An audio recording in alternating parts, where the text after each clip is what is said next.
16. 아버지와의 만남. 환웅의 상처가 다 아물자 호랑이 부족장은 환웅을 에벨 왕에게 안내해 주었다. 환웅이 왔다는 소식을 들은 에벨 왕은 호랑이 부족장과 더불어 환웅을 아들로서 반갑게 맞아주었다. 그리고 더불어 환웅이 건강하게 잘 성장하고 있음을 인하여 감사하면서 환웅을 양자로 보낼 때의 상황에 대하여 자세하게 들려주었다.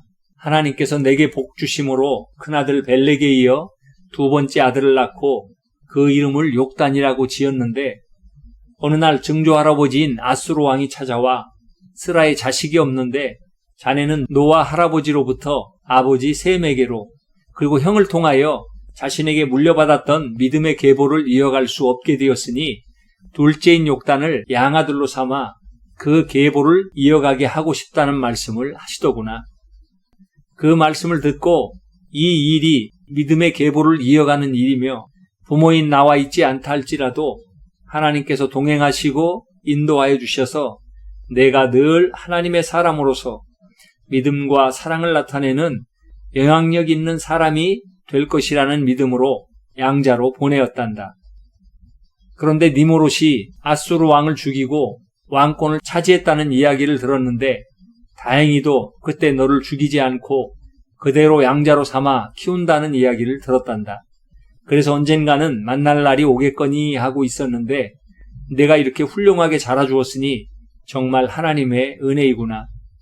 비록 내가 두 번씩이나 양자가 되었지만 사실 아수르 왕께서 너에게 왕권을 물려준 것도 아니고, 그렇다고 니무롯의 양자로 그 나라를 물려받는다면 믿음의 계보인 셈의 후손을 잇는 것이 아니라 함의 계보를 잇게 되는 것일 텐데, 앞으로의 일을 우리가 알 수 없으니 이 일 또한 하나님의 인도하심에 맡겨야 할 것 같구나.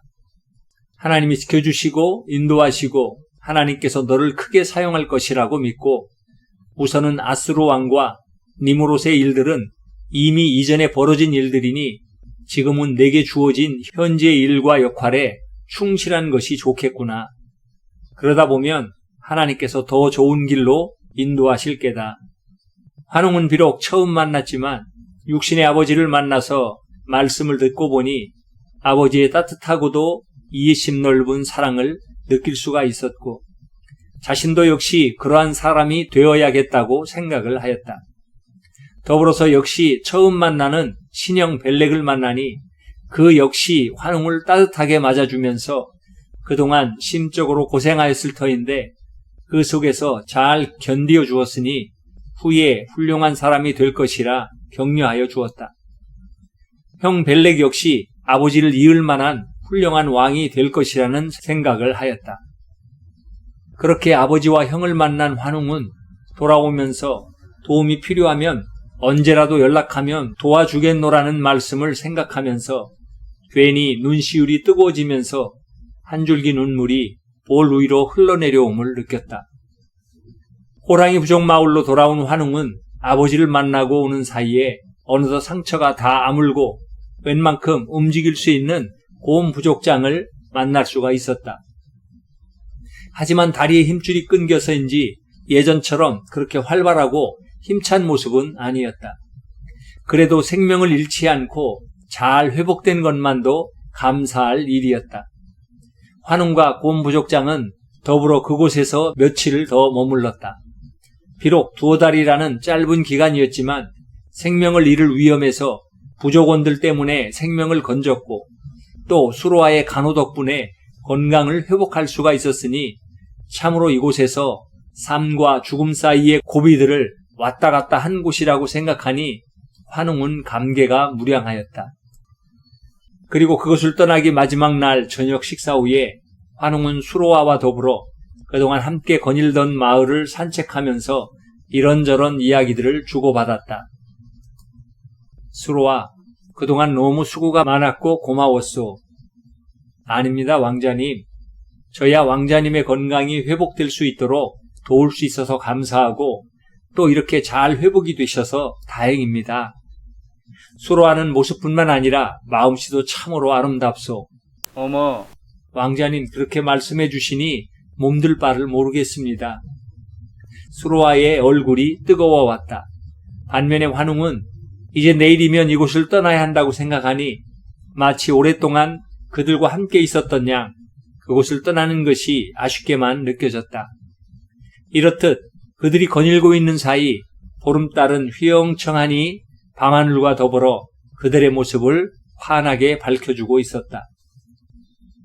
다음 날 아침 환웅과 곰 부족장은 먼 길을 가야 하므로 일찍부터 길 떠날 준비를 마치고 호랑이 부족 사람들과 작별을 나누었다.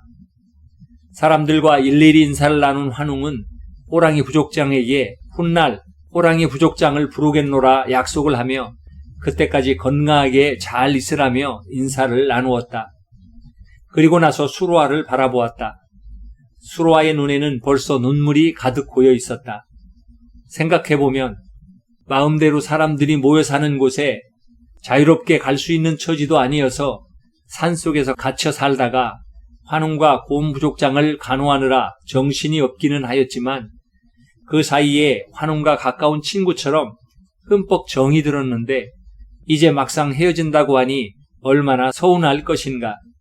이러한 생각을 하니 환웅도 마음이 아파왔다. 수로아, 언젠가 다시 만날 날이 있을 거요. 그러니 그동안 건강하고 잘 지내기 바라오. 환웅의 말에 수로아는 그저 머리를 끄덕이며 눈시울만 적실 뿐이었다. 호랑이 부족원들도 무언가 모를 안타까움으로 두 사람을 바라보고 있을 수밖에 없었다. 작별을 마치고 환웅과 곰 부족장은 다시 왔던 길을 거슬러 곰 부족 마을을 향하여 발걸음을 옮기기 시작하였다. 이들이 가는 모습을 조금이라도 더 보려고 수로아는 산의 능선으로 올라가 멀리 사라져가는 환웅의 모습을 향하여 손을 흔들며 마음속으로 다시 만나게 되기를 기도하였다. 환웅과 곰 부족장은 돌아가는 시간이 올 때보다 훨씬 많이 소요가 되었다. 그것은 곰 부족장의 몸 상태가 전과는 달라졌고 환웅도 상처가 다 아물었다곤 하나 아직도 몸이 무거워서 전처럼 그렇게 빨리 걸을 수가 없는 탓이기도 하였다. 그러나 환웅은 대신에 그렇게 길을 오가면서 사람들의 사는 모습과 생각들을 접하고 들어볼 수 있었으며 여러 가지의 환경들을 경험할 수가 있었다. 그런 중에 그들은 드디어 곰 부족이 사는 수정 계곡에 도착을 하였다. 그동안 부족원들은 예정한 시간을 한참이나 넘기고도 돌아오지 않는 이들을 걱정하며 초조하게 기다리고 있던 중에 여전히 주변을 경계하고 있던 곰 부족원들이 멀리서 오는 이들의 모습을 보고 마을의 소식을 전하자 마을 사람들과 아사녀가 기쁜 마음으로 계곡의 입구까지 달려나와 이들을 마중하였다. 환웅과 곰 부족장은 자칫 잘못하였더라면 돌아오지 못할 수도 있었다고 생각을 하니 이들의 모습이 더더욱 반가웠다. 특히 아사녀는 환웅을 보자 얼굴이 절로 붉어 갔다. 마을로 들어간 이들은 부족원들에게 그동안 있었던 일들에 대하여 이야기를 해주었고 부족원들도 그런 속에서 건강하게 돌아온 것이 얼마나 다행이었는지 몰랐다. 이들과 어느 정도 회화를 나눈 후에 환웅은 역시나 자신의 소식 때문에 눈이 빠져라 기다리고 있을 궁으로 가기 위하여 곰 부족 마을을 내려오려니까 아사녀가 계곡 입구까지 배웅을 나와 주었다. 산을 내려가는 동안 두 사람은 한동안 말이 없었다. 그러다가 계곡 입구까지 가까이 와서야 환웅이 아사녀를 바라보면서 먼저 이야기를 꺼내었다. 그동안 별일은 없었소? 그러자 아사녀도 환웅을 바라보면서 대답을 하였다. 그럼요. 다만 두 분이 예정된 날이 한참을 지나도 오시지 않아서 정말 큰 사고나 당하지 않았나 하여 기도하면서 눈이 빠지는 줄 알았지요. 고맙소. 아사녀 덕분에 이렇게 무사히 돌아오게 된 것 같소. 아무튼 건강하게 돌아오셔서 다행입니다, 왕자님. 그러면서 아사녀가 환웅의 품으로 와락 안겨왔다. 환웅 역시 그러한 아사녀를 힘껏 안아주었다. 그때였다.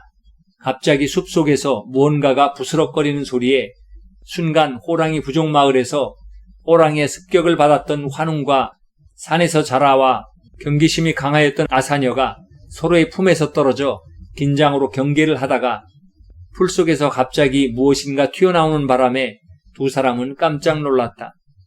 이제는 이러한 일에 대비하여 만반의 준비를 하였던 두 사람은 순간적으로 허리에 차고 있던 나무창을 빼어들었다.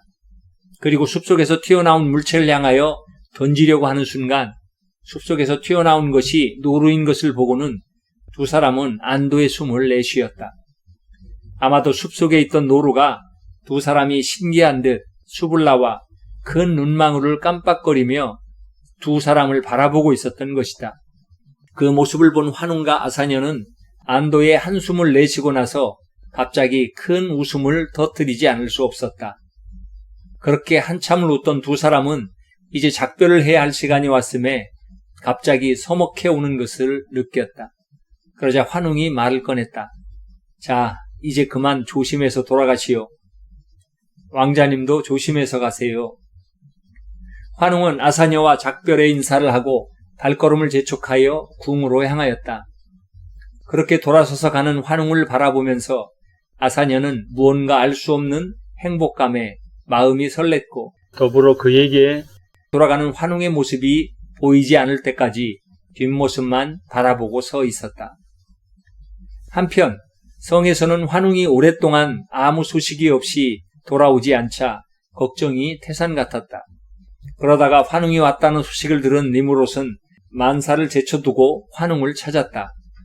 환웅이 문안을 드리며 그동안 있었던 일들 중에 곰 부족장이나 호랑이 부족장, 그리고 자신의 아버지와 만난 이야기를 제외하고는 간략하게 그동안 여행을 하며 약간의 사고가 있었고 사람들의 도움을 받아 회복할 수 있었다고 설명을 하였다.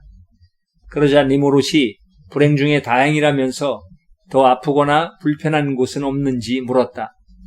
환웅은 이제 다 회복이 되어서 괜찮다고 하자 니무롯은 정말 다행이라면서 양아들인 환웅을 힘껏 안아주었다. 그리고 나서 환웅이 건강하게 돌아온 것을 기뻐하며 성 안에 큰 잔치를 베풀었다. 그만큼 니무롯은 양자인 환웅에게 깊은 애정을 가지고 있었다.